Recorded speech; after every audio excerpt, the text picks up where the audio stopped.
41 உயிர்களை நாம் இழந்திருக்கிறோம்.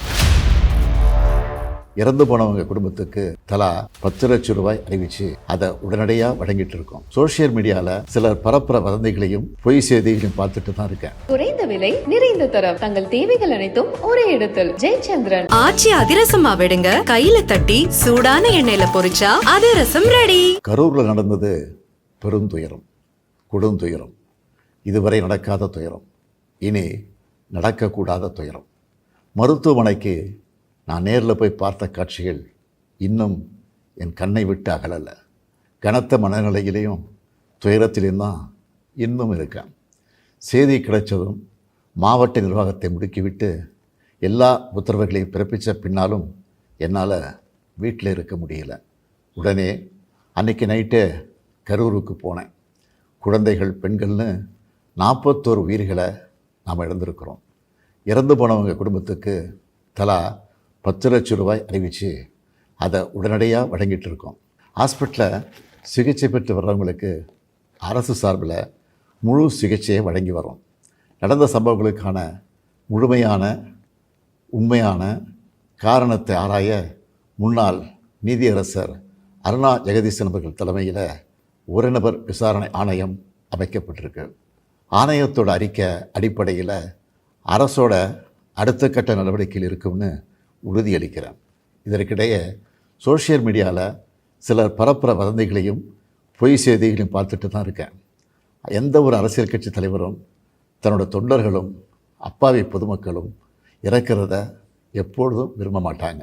இந்த சம்பவத்தில் உயிரிழந்தவங்க எந்த கட்சி சார்ந்தவங்களாக இருந்தாலும் என்னை பொறுத்த வரைக்கும் அவங்க நம்மளோட தமிழ் உறவுகள்.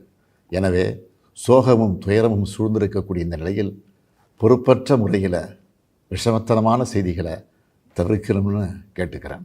அரசியல் கட்சிகள், பொது அமைப்புகள் இது போன்ற நிகழ்ச்சிகள் நடத்தும்போது இனி வரும் காலங்களில் எத்தகைய பொறுப்போடு நடந்துக்கணும் என்ற விதிமுறைகளை வகுக்க வேண்டியது நம்ம எல்லோருடைய கடமை.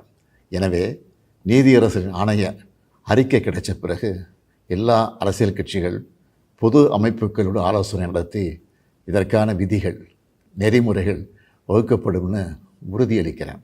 அத்தகைய நெறிமுறைகளுக்கு எல்லாரும் ஒத்துழைப்பு தருவாங்கன்னு நம்புகிறேன். மனித உயிர்களே எல்லாத்துக்கும் மேலானது. மானுட பற்றே அனைவருக்கும் வேண்டியது. அரசியல் நிலைப்பாடுகள், கொள்கை முரண்பாடுகள், தனி மனித பகைகள்னு எல்லாத்தையும் விலக்கி வச்சுட்டு எல்லாரும் மக்களுடைய நலனுக்காக சிந்திக்கணும்னு கேட்டுக்கிறேன். தமிழ்நாடு எப்போவுமே நாட்டுக்கு பல வகைகளில் முன்னோடியாகத்தான் இருந்திருக்கு. இதுபோன்ற நிகழ்வுகள் இனி எந்த காலத்திலையும் நடக்காமல் தடுக்க வேண்டியது நம்ம எல்லோருடைய கடமை. நன்றி, வணக்கம். அவங்க லேட் ஆனதுக்கு நமக்கு தான் அவங்க லேட்டாக வந்து தான் நினச்சிட்டு இருக்கிறோம். இப்போ நேற்று நான் ஃபிலிக்ஸ் அவரோட இன்டர்வியூ பண்ணும்போது அவர் ஒரு டீட்டெயில் சொல்கிறாரு. கரூரில் நாங்கள் 3 மணிலேருந்து 10 மணிக்குள்ளே எப்போ வேணால் வருவோங்கிறது தான் சொல்லியிருக்கிறாங்க. ஓகே, அப்போ இதற்கு எவ்வளோ முன்னாடி சொல்லியிருப்பாங்கன்னு பாருங்கள். அப்போது 3 மணி டு 10 மணிக்குள்ளே எப்போ வேணால் வருவோங்கிறது சொன்ன டைமுக்குள்ளே இவர் வந்துட்டார். 7 மணிக்கு உள்ள என்ட்ரி ஆகிறார். ஆனால் நமக்கு சொல்லப்பட்டது என்ன, அவங்களோட அஃபிஷியல் பேஜ்லேருந்து நமக்கு சொல்லப்பட்டது என்ன, 12:30 மணிக்கு கரூரில் வந்துடுவார், 8:45க்கு நாமக்கல்லில் வந்துடுவார்னு சொல்லும்போது க்ரௌடு அதிகாலையே வருது. நாமக்கல்லில் 8:45க்கு வராருன்னா அவன் அதிகாலையே வர ஆரம்பிச்சிட்டான். இப்போ நாமக்கல்ல ஏன் அந்த இஷ்யூ நிகழலைன்னா காலையில் வந்து மதியானம் போயிட்டான். இங்கே 12:30 மணி வருவார்னு சொன்னால் அவன் அங்கேயே 8 மணி 9 மணி வர ஆரம்பிச்சிருப்பான். அவன் நைட்டு 12 மணி நேரம் இருக்க வேண்டியதாகிடுச்சு. 6 மணி நேரமும் நீங்கள் அப்படி தான் பார்க்கணும். அது ஒரு 6 மணி நேரத்தில் கலைந்து போன கூட்டம் இங்கே ஒரு 12 மணி நேரம் நிற்குது இல்லை. அதில் 12 மணிக்கு வெயில் ஜாஸ்தி. ஸோ அதுதான் முக்கியமான ப்ராப்ளம். ஸோ ஒன்று, இவங்க சொன்ன டைமை ஸ்டேஷனில் என்ன டைம் சொல்லியிருந்தாங்களோ அந்த டைமே பப்ளிக்கு சொல்லியிருக்கணும், மீடியாவுக்கு சொல்லியிருக்கணும். ஸ்டேஷனில் ஒரு டைம் சொல்லிட்டு முன்னாடியே கூட்டம் வரட்டும், கூட்டம் அதிகமாக வேணும்னு ஒரு எக்ஸ்பெக்டேஷன் இருந்திருக்கு. இப்போ நம்ம 8:45க்கு சொல்கிறோம், ஸோ மக்கள் காலையில் வந்துடுவாங்க. அப்போ நம்ம ஒரு மணிக்குள்ளே போகும்போது ஒரு பெரிய கூட்டம் இருக்கும் அப்படின்னு போகிறாங்க. அது ஒரு ஈவெண்ட்டோட முடிஞ்சிருந்தா கூட மேனேஜ். 2வது ஈவெண்ட் ஆகும்போது இங்கே காலையில் வர மாதிரி அங்கேயும் காலையில் வந்துடும். ஏன்னா அங்கே முடிச்சு எப்போ வேணா வந்துட்டா 12:30 மணின்றாங்க, 8:45ன்றாங்க, 10 மணிக்கு வந்துட்டு என்ன பண்ணுறது போக முடியாது, முன்னாடியே போய் நின்றுவோம் அப்படிங்கிற கால்குலேஷன். இதுதான் உங்கள் மாப் மென்டாலிட்டி. அதனால இங்கே எப்போ கூட்டம் வருதோ அதோட கொஞ்ச நேரத்தில் அங்கேயே ஒரு 8 மணிக்கு கூட்டம் வர ஆரம்பிச்சிருச்சு. ஸோ அது கிட்டத்தட்ட 12 மணி நேரம் ஆகும் பொழுது இந்த பிரச்சனை வந்தது. ஸோ இவங்க பெரிய தவறு அது. ஏன் நிர்மல்குமார் மேலேயும் கேஸ் ஃபைல் பண்ணியிருக்காங்கன்னா இந்த தகவல் தான். ஸ்டேஷனுக்கு ஒரு தகவலை சொல்லிட்டு நமக்கு பப்ளிக்கு நீங்கள் வேறு தகவலை சொல்லியிருக்கீங்க. க்ரௌடு முன்னாடி வந்திருக்கு. ஒரு பெரிய என்ன ஆகுனா காலையிலே வந்து நிற்கிற கூட்டம் ஒன்று, நேரமாக ஆக விஜய்னு வரலையா, சரி போய் பார்த்து வந்துடும், கூட்டம் ஆட் ஆகிட்டே இருக்கும், குறையாது. வந்தோம் சரி இவ்வளோ நேரம் நின்ட்டோம் பார்த்துட்டு போகலாங்கிற மெண்டாட்டில் அவன் இருப்பான். இன்னும் வரலேன்ட்டு கூட்டம் நேரம் ஆக ஆக வராதவங்க எல்லாம் வந்துட்டே இருப்பாங்க. ஸோ அந்த கூட்டம் அளவு மிஞ்சி போகுது. ஸ்டேஷனில் வந்து 10,000 பேர் வருவாங்கன்னு சொல்லியிருக்காங்க, போலீஸ் தரப்பு சொல்கிறது. 10,000 பேர் வருவாங்க, அந்த லெட்டர் கூட நம்ம பார்த்தோம், 10,000 பேர் வரேன்னு சொல்லியிருக்காங்க. இவங்க வந்து 20,000 பேர் வருவாங்க. 10,000 பேர் சொன்னால் கூட ஒரு 20,000 பேர் வருவாங்க அப்படிங்கிற மாதிரி கணிச்சிருக்காங்க. 27,000 பேர் வந்தாங்கன்னு சொல்கிறாங்க. அது 27,000 இல்லை, இன்னும் கொஞ்சம் அதிகமாகவே அந்த கூட்டம் இருந்திருக்கும். ஒரு 50,000 வரைக்கும் கூட இருக்கிறதுக்கான சான்சஸ் இருக்குது, எக்ஸாக்ட் நம்பர் தெரியல. ஸோ இப்போ என்ன ஆகுது, சொன்ன டைம் வேறு, சொன்ன கவுண்ட் வேறு, வந்த நேரம் மிக லேட்டு, ரொம்ப ரொம்ப லேட்டு. ஸோ அவ்வளோ நேரம் இருக்கும்போது இந்த அசம்பாவிதத்துக்கு முக்கியமான காரணம் விஜய் லேட்டாக கிளம்புறது ஒரு காரணமாக நான் புரிஞ்சுக்கிறேன். இப்போ அதுதான் எல்லாரும் குறிப்பிட்டு சொல்லிட்டு இருக்காங்க.